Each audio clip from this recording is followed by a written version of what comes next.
बड़े बड़े महारथियों और परमवीरों की कहानियों से भरा पड़ा है हमारा इतिहास। उनकी लड़ाइयाँ, उनका संघर्ष और देश प्रेम की गाथाएं आज भी जनमानस के मन में एक अलग स्थान बनाए हुए हैं। ऐसे ही कुछ महारथी ने जन्म लिया है हमारी बुंदेलखंड की इस पावन धरा पर। योद्धा जिन्होंने अपना नाम स्वर्ण अक्षरों में अंकित कर लिया। मैं अजय राजपूत आज आपको कहानी सुनाऊंगा एक ऐसे ही महारथी की। कहानी छत्रसाल बुंदेला की।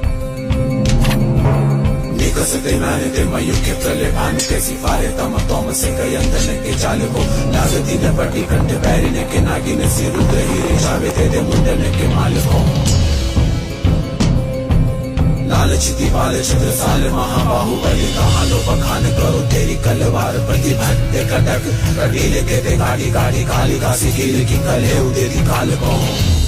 82 वर्ष का जीवन और 44 वर्षीय अपने इस राज्यकाल में 52 युद्ध, ये है बुंदेल केसरी वीर छत्रसाल के जीवन का सफर। छत्रसाल को उनकी वीरता के लिए ही नहीं बल्कि उनको उनकी लेखनी के लिए भी याद किया जाता था। यानी छत्रसाल के जन्म से करीब 150 वर्ष पहले 1601 में रुद्र प्रताप सिंह ओरछा के राजा बने। इनके पुत्रों में ज्येष्ठ भारती चंद्र 1539 में ओरछा के राजा बने। तब बंटवारे में राव उदय सिंह जी को महेबा का राजा बनाया गया। इन्हीं की वंश परंपरा में चंपत राय महेबा की गद्दी पर जिन परिस्थितियों में आसीन हुए उसके बारे में लाल कवि ने छत्र प्रकाश में कहा है। परले पयोधी उमंग में जो गोकुल जतुदाय, त्यों बूढ़त बुंदेल कुंड राख्यो चंपत राय। ऐसे महाप्रतापी सूरवीर राजा के घर एक दिन। क्या बात है महारानी, ऐसी क्या बात है जो आपने हमें अतिशीघ्र आने के लिए सूचना भेजी? आपका स्वास्थ्य तो ठीक है ना? कोई समस्या हो तो अभी राजवैद्य को बुलावा भेज दे। अरे यहां हम आपकी सूचना सुन होश में नहीं है और आप मुस्कुरा रही हैं। लगता है आपने हमसे कोई ठिठोली की है। नहीं महाराज, कोई ठिठोली नहीं। यदि आपको अति शीघ्रता की सूचना नहीं देते तो आप हमसे नाराज हो जाते और फिर ये खुशखबरी हम सबसे पहले आपको ही तो देना चाहते थे। खुशखबरी मतलब ये कि महेबा को छोटा जागीरदार मिलने वाला है। क्या कहा आपने?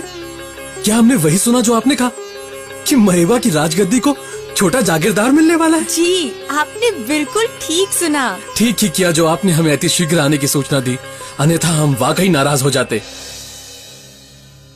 चंपत राय जब समर भूमि में अपने जीवन मरण का संघर्ष झेल रहे थे, इन्हीं दिनों ज्येष्ठ शुक्ल 3 1716 यानी सन 1649 को वर्तमान टीकमगढ़ जिले के लिघोरा विकासखंड के अंतर्गत ककरचक नायक ग्राम के पास स्थित विंध्य वनों की मोर पहाड़ियों में इतिहास पुरुष छत्रसाल का जन्म हुआ। छत्रसाल का जन्म वन भूमि में हुआ।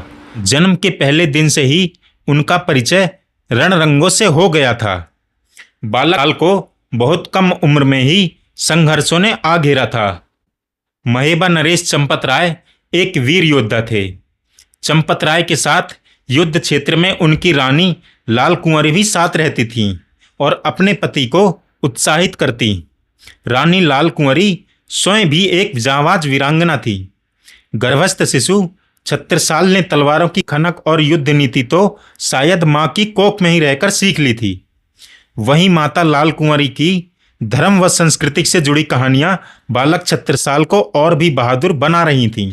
और फिर भगवान कृष्ण ने टूटे हुए रथ के पहिए को अपने हाथ में उठा लिया और वार करने के लिए तत्पर हो गए। लेकिन माँ साहब, आपने पहले तो बताया था कि उन्होंने युद्ध में अस्त्र शस्त्र ना उठाने की प्रतिज्ञा ली थी, फिर उन्होंने अस्त्र कैसे उठा लिया? हाँ बताया था, लेकिन भीष्म पितामह ने उनसे कहा था कि मैं आपसे अस्त्र उठवा कर रहूंगा। लेकिन सच बात तो ये थी कि भगवान ने भीष्म पितामह के उकसाने पर नहीं अपितु अधर्म के विरुद्ध, अन्याय के विरुद्ध शस्त्र उठाया था। महाभारत का युद्ध हुआ ही इसलिए था क्योंकि संसार में अधर्म बहुत बढ़ गया था। बाल्यावस्था से ही छत्रसाल क्षत्रिय धर्म का पालन करता हुआ आताताइयों से मुक्त एक स्वतंत्र देश में सांस लेना चाहता था। 5 वर्ष की उम्र में ही बालक छत्रसाल को युद्ध कौशल की शिक्षा हेतु अपने मामा साहेब सिंह धंधेर के पास देलवारा भेज दिया गया। मामा साहब, पूरा महीना भर हो गया है, लेकिन अभी तक आपने हमारे हाथ में तलवार नहीं दी। बस रोज आओ और मैदान के 10 चक्कर लगाओ या कुएं से पानी खींचो और धीरे धीरे उसकी रस्सी को छोड़ो। एक एक प्रहर खाली हाथ हवा में लटका के रखो। बिना तलवार के कैसा प्रशिक्षण, कैसा युद्ध कौशल सिखा रहे हैं आप? हमारी समझ में तो कुछ नहीं आ रहा। हमारे हाथ तलवार पकड़ने के लिए मचल रहे हैं। पुत्र, ये सब इसलिए कि आपकी भुजाएं पहले तलवार का भार उठाने की शक्ति तो प्राप्त कर लें, फिर तलवार भी थाम लेंगे। चलो, अब प्राणायाम का समय हो चला है।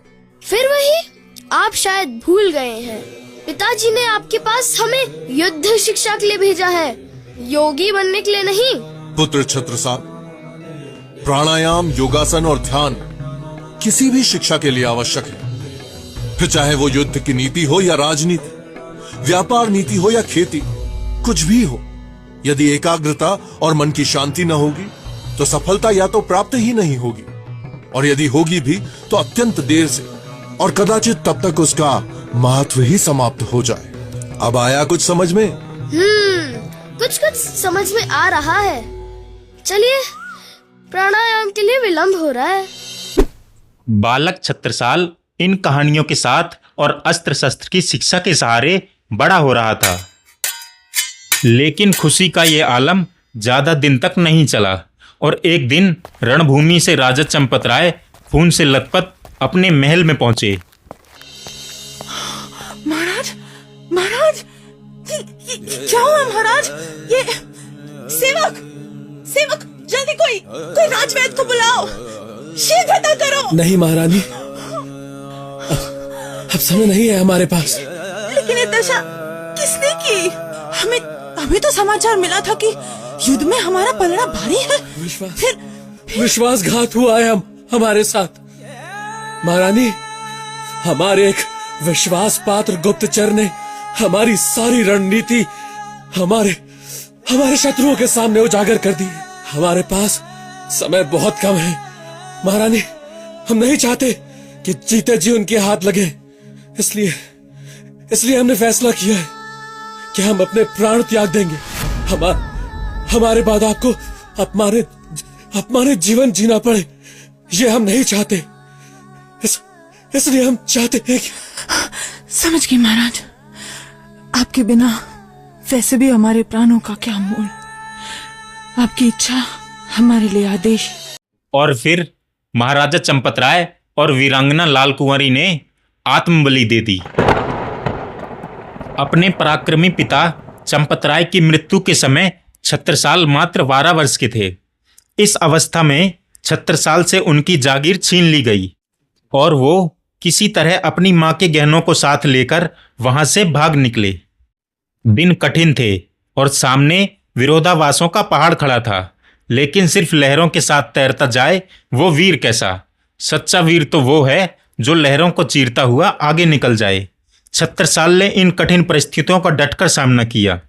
छत्रसाल के साथ था बुंदेली शौर्य, माता पिता का अदम्य साहस और आत्मविश्वास। इसलिए वो टूटा नहीं, डूबा नहीं, आत्मघात नहीं किया, पर एक रास्ता निकाला परिस्थितियों से निपटने के लिए। अपने पिता की मृत्यु के बाद राजा छत्रसाल अपने पिता के मित्र राजा जयसिंह से मिले। सेना में भर्ती होकर इन्होंने आधुनिक सैन्य प्रशिक्षण लेना प्रारंभ कर दिया और कुछ ही दिनों में अपने शौर्य और उनकी वीरता ने सबको प्रभावित कर दिया। छत्रसाल की अस्त्र संचालन की कला से प्रभावित होकर राजा जयसिंह ने एक दिन उनको अपने कक्ष में बुलवाया। प्रणाम महाराज, आज्ञा दीजिए, आपने हमें किस लिए याद किया? आइए छत्रसाल, हमें प्रसन्नता है कि आपने अल्प समय में ही आधुनिक अस्त्र शस्त्रों की संचालन में निपुणता प्राप्त कर ली है। आज से आप हमारे विशेष सेना के दस्ते में शामिल किए जाते हैं। हम आशा रखते हैं कि आपका प्रदर्शन इस सेना में रहकर और भी निखरेगा। आप निश्चिंत रह सकते हैं महाराज। सेनापति, इनके विशेष प्रशिक्षण की तैयारी कीजिए। हमें आपसे बड़ी उम्मीदें हैं छत्रसाल। इस प्रशिक्षण के बाद निकट भविष्य में आपको और भी बड़ी जिम्मेदारी निभानी पड़ सकती है। हम आपकी हर उम्मीद पर खरा उतरने की कोशिश करेंगे और हर जिम्मेदारी को पूरी शिद्दत से निभाएंगे। कसते नारे ते मयू के कले भानु के सिफारे तम तोम से कयंतने के चाल हो नाग दिल पट्टी खंड पैरिने के नागिन से रुद्र हीरे छावे तेरे मुंडन के मालिक हो लालचिति बाल छत्र साल महाबाहुबली कहाँ लो बखान करो तेरी कलवार प्रतिभट कटक कटीले के ते काटी काटी काली का सिकिली की कले तेरी काल को बुझ कैसे की मैं संगीनी बुझानी खेती खेती खाती की हो दारू में कलर में के पाकिस्तान पाकुड़ा न किसी हंसी जाती मिलने पैरी पार जाते पर राज चलन के मैं यारा हो जब पति के छत्र साल महाराज भूषण सके करी मकान को पलट के अच्छी पर छीन ऐसे बारे बारे छीन फिर तेरी पर छीन है खलन के तेरी पर छीन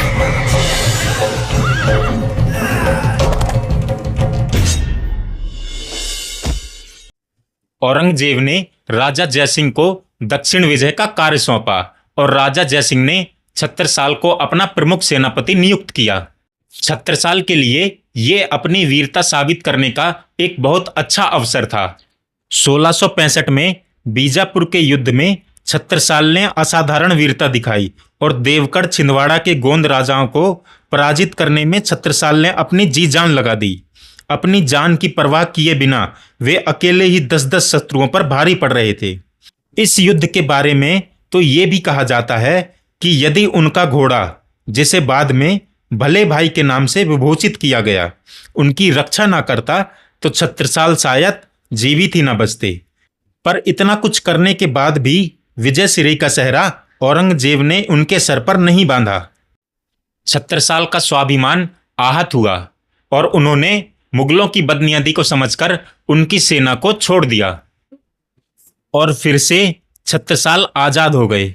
लेकिन अब उन्होंने मन ही मन तय कर लिया था कि वे किसी और की चाकरी नहीं करेंगे और तो और स्वराज के अपने संकल्प को पूरा करेंगे, भले ही किसी भी कठिनाइयों का सामना करना पड़े।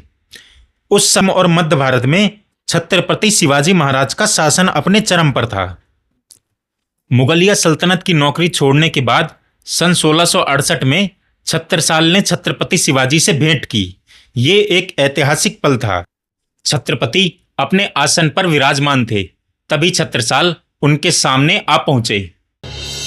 शहीद चंपत राय के पुत्र छत्रसाल का प्रणाम स्वीकार करें छत्रपति शिवाजी महाराज। आइए आइए वीर छत्रसाल, हमारा आशीर्वाद सदैव आपके साथ है।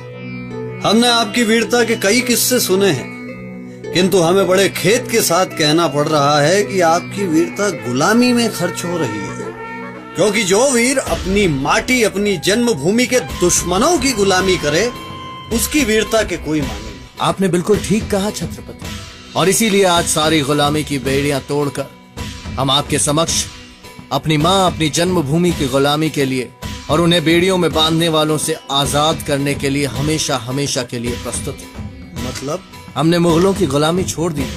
जहां अपनी मातृभूमि का अपना सम्मान न हो, वहां एक पल भी ठहरना हमें गवारा न हो। अब आप ही हमारा मार्ग प्रशस्त करें कि हम अपनी ऊर्जा को कौन सी दिशा दें। आपके विचारों का हम स्वागत करते हैं। हम आपकी हर संभव मदद करेंगे और आपका मार्गदर्शन भी करेंगे।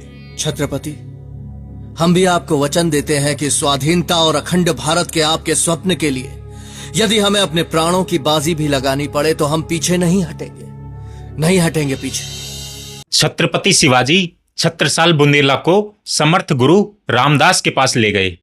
प्रणाम गुरुदेव। ये वीर छत्रसाल हैं। मेरी विनती है कि इन्हें भी अपने चरणों में स्थान देकर इनके जीवन को एक नया अर्थ प्रदान करें। इनके जीवन को अर्थ तो जगदम्बा ने प्रदान कर दिया है। शिवा, तुम्हारे साथ इनका योग कराकर जिस कार्य का बीड़ा आप दोनों ने उठाया है, छत्रसाल, आप उसमें सफल हों। शिवा और आपके साथ हमारा आशीर्वाद सदैव है।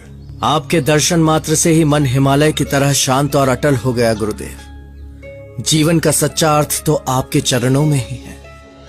अंत में समर्थ गुरु रामदास ने छत्रसाल बुंदेला की वीरता को याद में रखकर उनके आशीर्वाद स्वरूप कुछ ये पंक्तियां कहीं। करो देश के राज छतारे, हम तुम तय कभू नहीं न्यारे। दौर देश मुगलन को मारो, दबती दिली के दल संघारो। तुम हो महावीर मर्दाने, करी हो भूमि भोग हम जाने। जो इतहीं तुमको हम राखें, तो सब सुएस हमारे भाषे। और इन आशीर्वचनों के साथ छत्रसाल बुंदेला बुंदेलखंड लौट आए एक नए उत्साह के साथ। लेकिन उस समय बुंदेलखंड की राजनीतिक परिस्थिति बिल्कुल भिन्न थी। अधिकांश हुक्मरान रियासतदार मुगलों के अधीन थे। वे मुगलों से बैर नहीं रखना चाहते थे। छत्रसाल के भाई बंधु भी दिल्ली से भिड़ने को तैयार ना थे। यहाँ तक कि छत्रसाल के बड़े भाई रतन सागर ने भी उनका साथ देने से मना कर दिया। स्वयं छत्रसाल के हाथ में भी धन संपत्ति कुछ नहीं था। जब वे दतिया पहुंचे तो दतिया नरेश शुभकरण ने छत्रसाल का सम्मान तो किया, पर बादशाह से बैर न लेने की सलाह भी दे दी। हमें आपकी मदद कर अत्यंत प्रसन्नता होती वीर छत्रसाल। हम आपका दिल से सम्मान भी करते हैं, किंतु हम आपको एक सलाह देना चाहते हैं। साहस वीर का आभूषण होता है, लेकिन दुस्साहस कई बार मृत्यु का निमंत्रण हो जाता। आप दिल्ली दरबार से बैर ना ले तो बेहतर होगा। आपके और हमारे पास साहस तो है, किंतु सैन्य बल, सिर्फ दिमाग के बल पर युद्ध नहीं किए जाते मित्र छत्रसाल। उसके लिए प्राणों की बाजी लगाने वाली सेना की आवश्यकता होती है, और फिर तुम्हारे पास सैन्य बल भी नहीं है। हम अपनी प्रजा और सेना के प्राण संकट में नहीं डाल सकते। हमें अन्यथा ना ले और क्षमा करें। आपने जो हमारा सम्मान किया और जो सलाह दी, उसके लिए अत्यंत आभारी हैं। धन्यवाद। आज्ञा दीजिए। ऐसे में छत्रसाल ने सोचा कि क्यों ना अपने संघर्ष को जनेऊ नोखी बनाया जाए।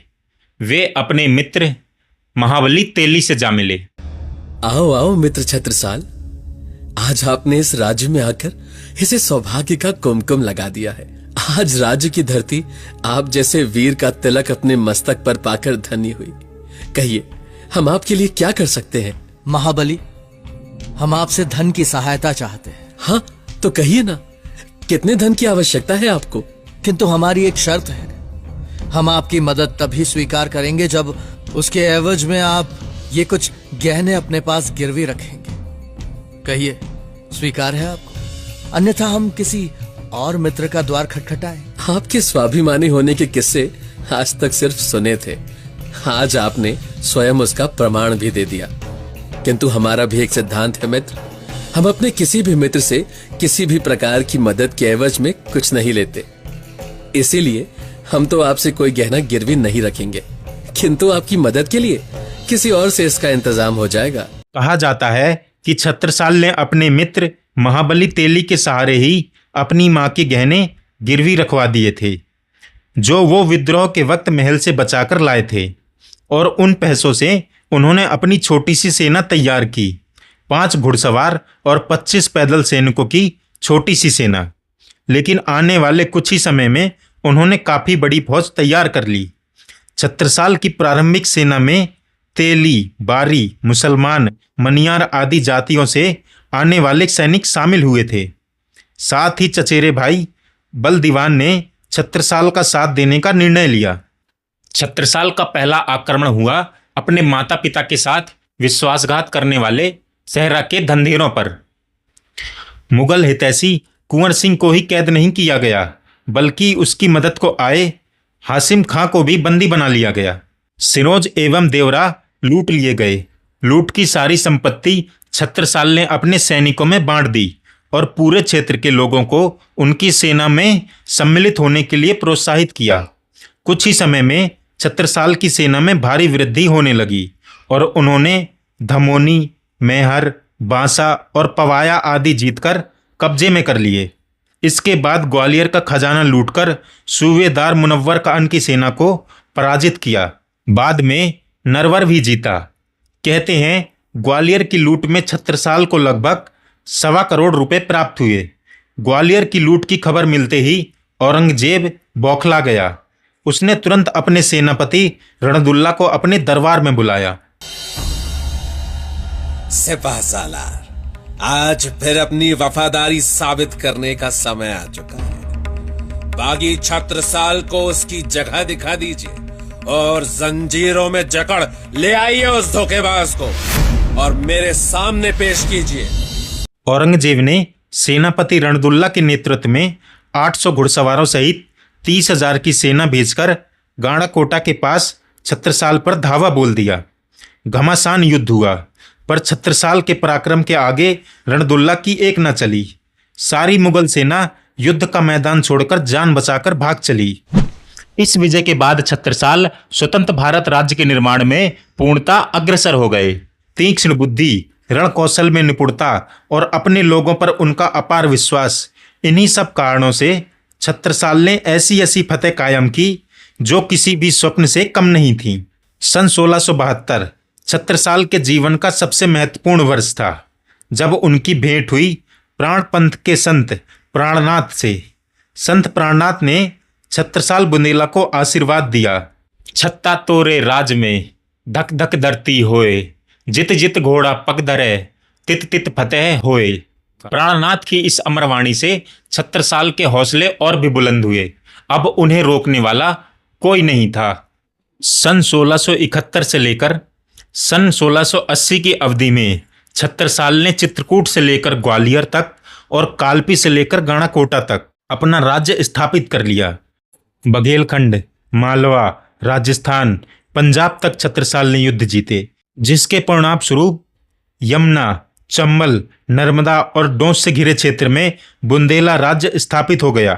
तभी एक लोकोक्ति भी कही जाती है कि भैंस बंधी है ओरछा और पड़ा हुसंगाबाद, लगबैया है सागरे और चपिया रेवा पार। छत्रसाल ने 1668 में पन्ना में बुंदेलखंड की राजधानी स्थापित की। विक्रम संवत 1744 में योगीराज प्राणनाथ के निर्देशन पर छत्रसाल बुंदेला का राज्याभिषेक किया गया था। छत्रसाल को अपने अंतिम दिनों में अपने सुप्रशासन से 1,08,00,000 की आय होती थी। उनके एक पत्र से यह स्पष्ट होता है कि उन्होंने अपने अंतिम समय में 14 करोड़ रुपए अपने राज्य के खजाने में छोड़ दिए थे। प्रतापी छत्रसाल ने दिसंबर 1731 को छतरपुर नौगांव के निकट मऊ सहानिया के ढेला ताल पर अपना शरीर त्याग दिया। न केवल एक पराक्रमी योद्धा थे, बल्कि वे एक साहित्य प्रेमी व्यक्ति भी थे। इसलिए उन्होंने अपने राज्य में कई कवियों को आदर सम्मान सहित रखा, जैसे लाल कवि, बक्सी हंसराज और सबसे महत्वपूर्ण कवि भूषण, जिन्होंने छत्रसाल दशक की रचना की। कहते हैं कि एक बार कवि भूषण के बुंदेलखंड आने पर आगवनी में राजा छत्रसाल ने स्वयं उनकी पालकी में अपना कंधा लगा दिया था। उसी वक्त प्रसन्नचित्त कवि भूषण कह उठे, और राव राजा एक चित्र में न ल्याऊं, अब साठों को सराहूं कि सराहूं छत्रसाल को। तो ये थी कहानी परम प्रतापी राजा छत्रसाल बुंदेला की। कहा जाता है कि बुंदेलखंड ही एकमात्र ऐसा राज्य रहा जो ना तो मुगलों के और ना ही अंग्रेजों के अधीन रहा, और इसका पूरा श्रेय वीर छत्रसाल बुंदेला को जाता है। तो ये थी हमारी आज की वीडियो। आप सबको कैसी लगी हमें कमेंट करके ज़रूर बताएं, और हमारी वीडियो को लाइक करना ना भूलें और चैनल को सब्सक्राइब जरूर कर लें, जिससे हमारी आने वाली अगली वीडियो का नोटिफिकेशन सबसे पहले आपके पास पहुंचे।